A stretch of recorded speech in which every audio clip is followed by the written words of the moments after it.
بسم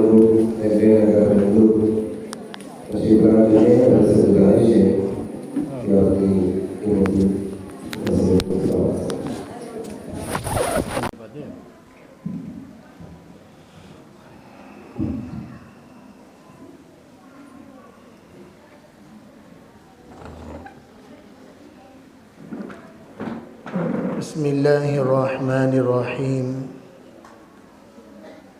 الحمد للہ رب العالمین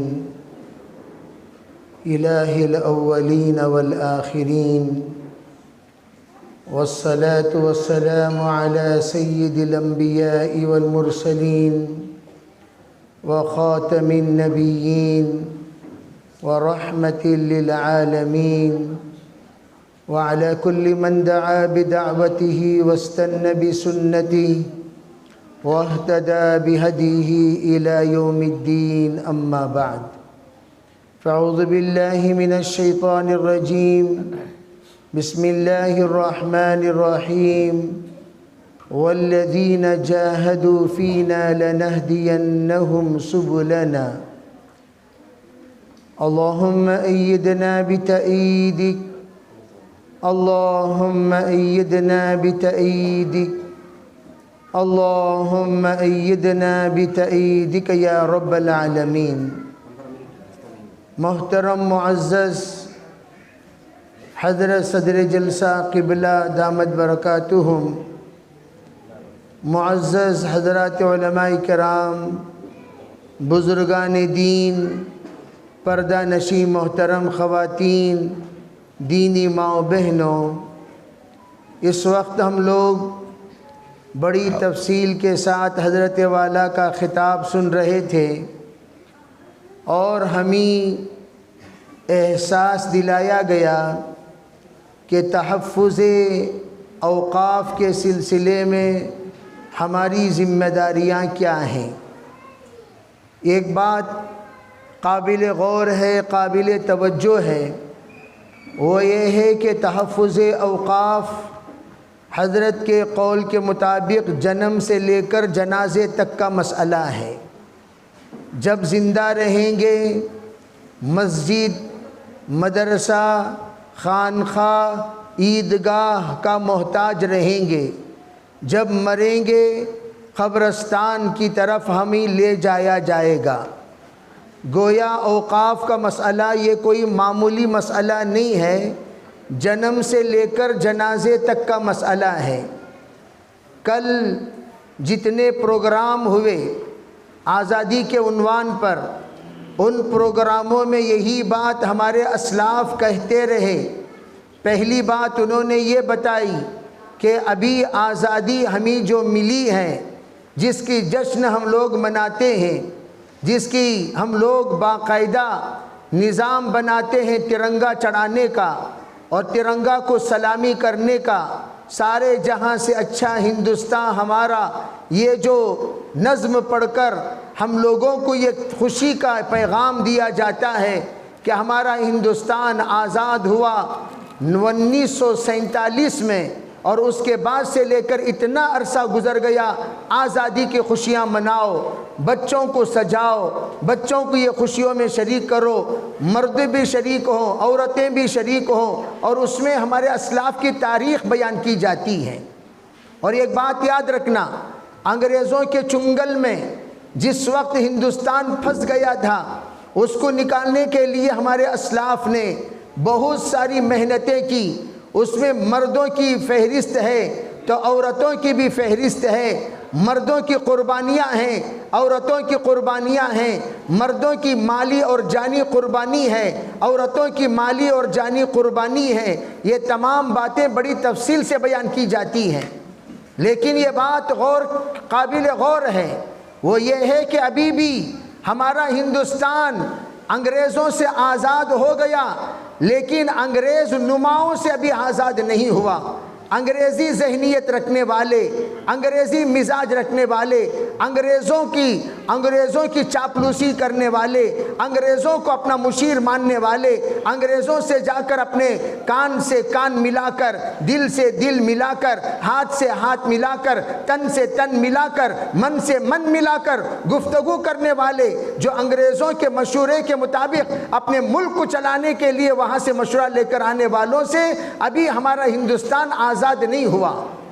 اب جو اس وقت ہم لوگوں کی لڑائی ہے، جو دوبارہ ہم لوگوں کو یہ دعوت دی جا رہی ہے، دوبارہ ہمیں اٹھنا پڑے گا، دوبارہ ہمیں کھڑا ہونا پڑے گا، دوبارہ ہمیں حرکت میں آنی ہوگی، دوبارہ ہمیں ایک تحریک اپنے دل اور دماغ میں بسا کر چلنا ہوگا، چلانا ہوگا۔ وہ کیا ہے؟ وہ یہ ہے کہ اس وقت لوگوں نے جس وقت غور کیا کہ مسلمانوں کے اعتبار سے کس طریقے سے قابو کیا جائے، ڈیوائڈ اینڈ رول جو انگریز کا سب سے اہم منصوبہ ہے، سب سے اہم سازش ہے، وہ ڈیوائڈ کرتا تھا، ٹکڑے ٹکڑوں میں بانٹ دیتا تھا، الگ الگ کر دیتا تھا، جدا جدا کر دیتا تھا، اور پھر حکومت کیا کرتا تھا۔ اور اس کی سازشوں میں سازش یہ ہے کہ کبھی بھی انگریزوں کو لا کر اس نے ہندوستانیوں کے مقابلے میں کھڑا نہیں کیا۔ کمانڈنگ پاور یہ سب کے سب انگریزوں کے ہاتھ میں ہوا کرتے تھے، لیکن مد مقابل کے جو سولجرز تھے، مد مقابل کے جو سپاہی تھے،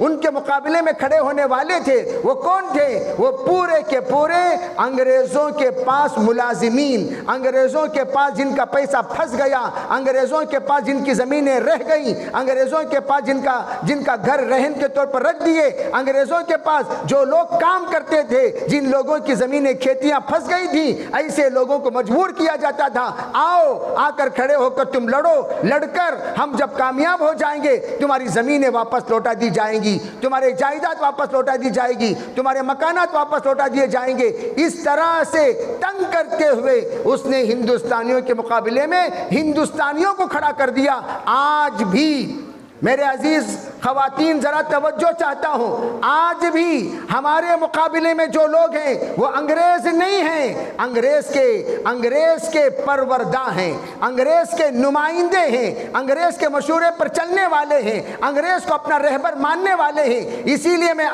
ہمیشہ یہ بات کہا کرتا ہوں، ارے بھائی انگریزوں کو تو تم لوگوں نے بھگا دیا۔ ہمارے حضرت ایک واقعہ ہمیشہ سنایا کرتے ہیں، ارے بھائی انگریزوں کو تو بھگا دیا لیکن انگریزیت کو نہیں بھگا سکے۔ انگریز تو چلا گیا، انگریزیت نہیں گئی، اس کی سازشیں نہیں گئیں، اس کی باتیں نہیں گئیں، اس کے قوانین نہیں گئے۔ جس وقت ریپبلک ڈے کا وقت موقع آتا ہے وہاں ایک بات بتائی جاتی ہے، جس وقت قانون سازی ہو گئی، آپ لوگوں کو معلوم ہونی چاہیے 3 مہینے تک ہمارے اکابرین دستخط کرنے کو تیار نہیں ہوئے۔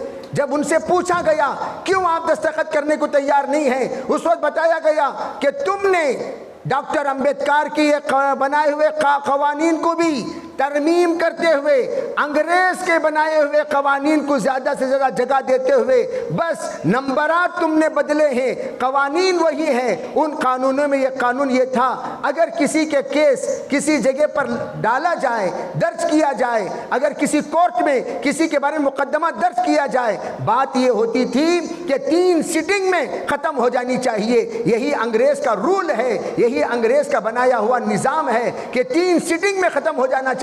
وہ 3 سٹنگ کیا؟ پہلی سٹنگ میں سماعت، دوسری سٹنگ میں مناقشہ، تیسری سٹنگ میں فیصلہ، یہ ہو جایا کرتا تھا۔ لیکن اس نے جو مسلمانوں کے لیے، ہندوستانیوں کے لیے جو قانون بنایا وہ یہ 30 سٹنگ میں ختم ہو، 30 سٹنگ میں بلاتے رہو بھیجتے رہو، بلاتے رہو بھیجتے رہو، یہ 30 سٹنگ، تاکہ یہ لوگ ذلیل ہوتے رہیں، یہ لوگ بیزار ہو جائیں، یہ لوگ قوانین سے بیزار ہو کر آنا، اپنا مقدمہ لانا چھوڑ دیں، خود آپس میں لڑ لڑ کر مرتے رہیں۔ اس طرح کا نظام اس نے ہندوستان کا بنایا۔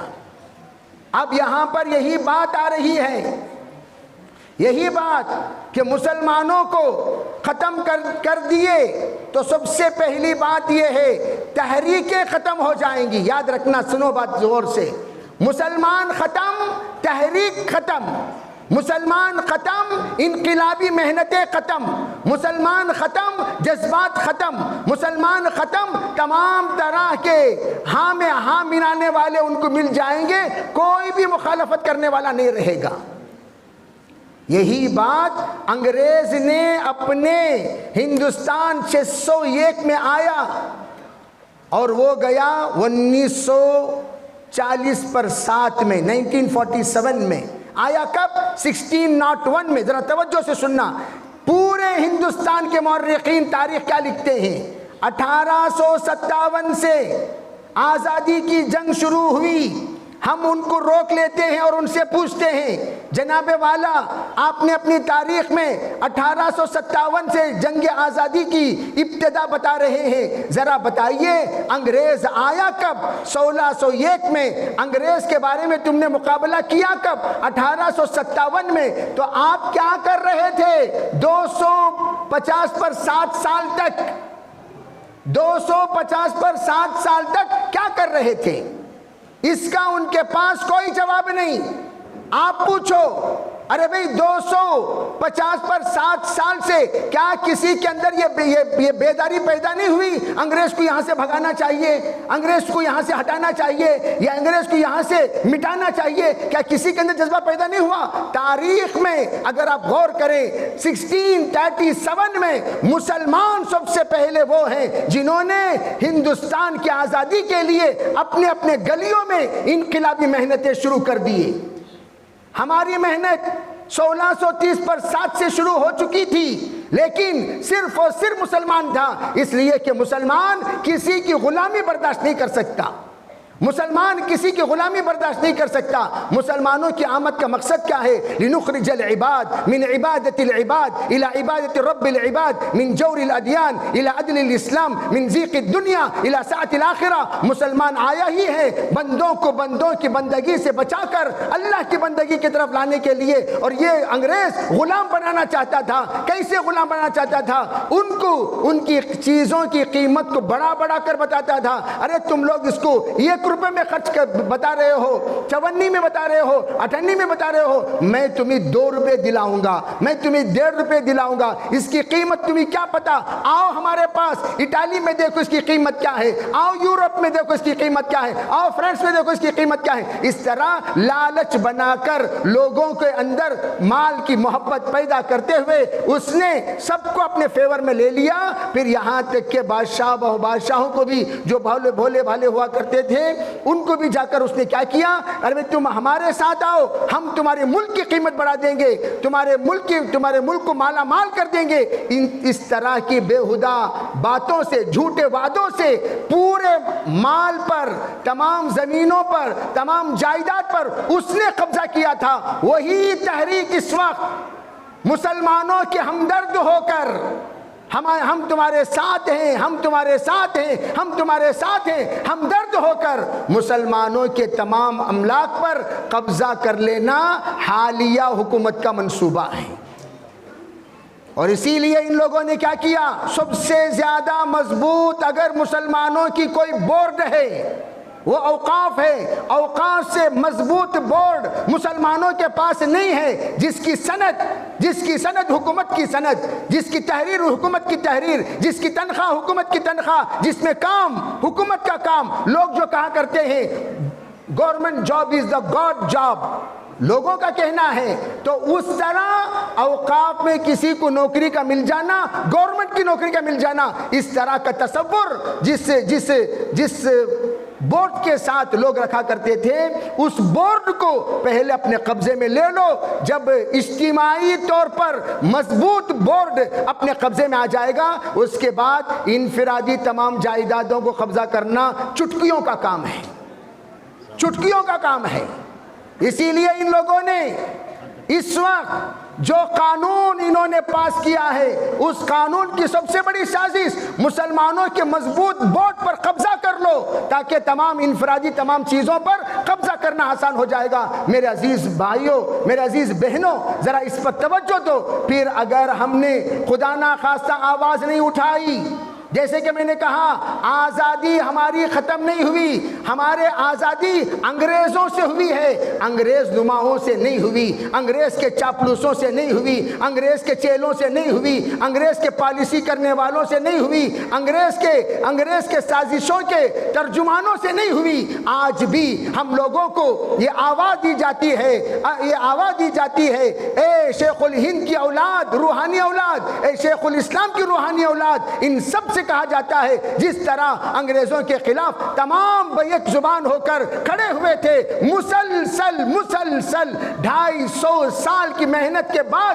اللہ نے آزادی نصیب فرمائی، اسی طرح آج بھی تم لوگوں سے یہ بات کہی جا رہی ہے، اٹھو، کھڑے ہو جاؤ اور ایک جٹ ہو کر مسلم پرسنل لا کے تحت متحد ہو کر جڑ جاؤ، علماء کرام کے تابع ہو جاؤ، علماء کرام کے اشارے کے وفادار ہو جاؤ، علماء جہاں جڑنے کو کہیں جڑ جایا کہو، کھڑنے کو کہیں کھڑ جایا کرو، آنے کو کہیں آ جایا کرو، جانے کو کہیں چلے جایا کرو۔ اگر تمہاری اس اتنی سی بات پر، اتنی سی اتفاق پر، اتنی سی آنے جانے پر اللہ کی ذات سے امید ہے، ہمیں بڑی بڑی قربانیاں دینے کی ضرورت نہیں ہے، چھوٹی چھوٹی اجتماعات میں ہماری شرکتیں، ہمارے ہاں میں ہاں ملانا، دستخطیں مہم چلانا، اور پھر جیسے کہ صدر مسلم پرسنل لا نے یہاں تک بات کہی، اگر اس پر بھی ہم کامیاب نہیں ہوئے، انشاءاللہ جیل بھرو تحریک کی ایک آواز چلائی جائے گی، اس آواز پر اللہ کا نام لے کر ہم اس کارروائی کو آگے بڑھائیں گے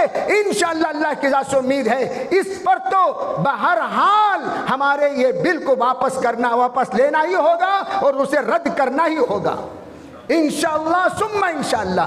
ان تمام چیزوں پر ہم سب تیار ہوں گے انشاءاللہ۔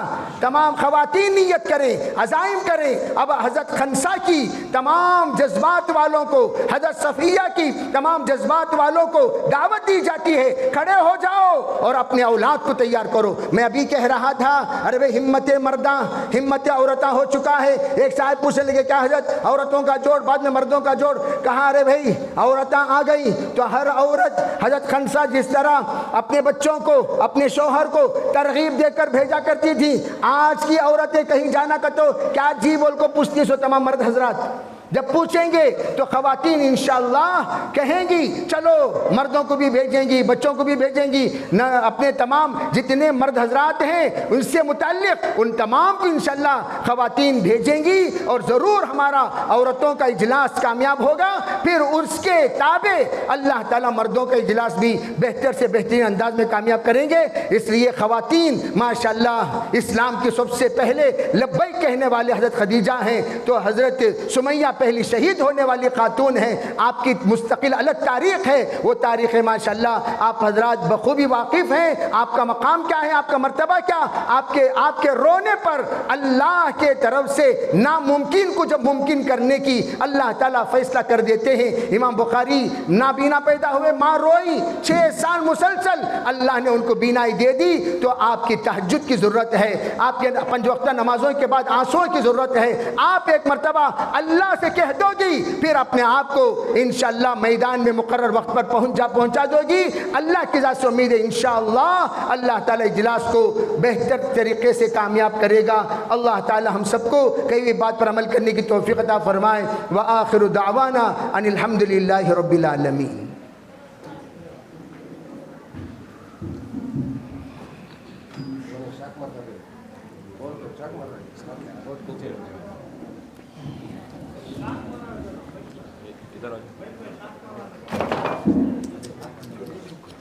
الحمدللہ بھی حضرت مولانا مفتی نظام الدین صاحب قاسمی کا سے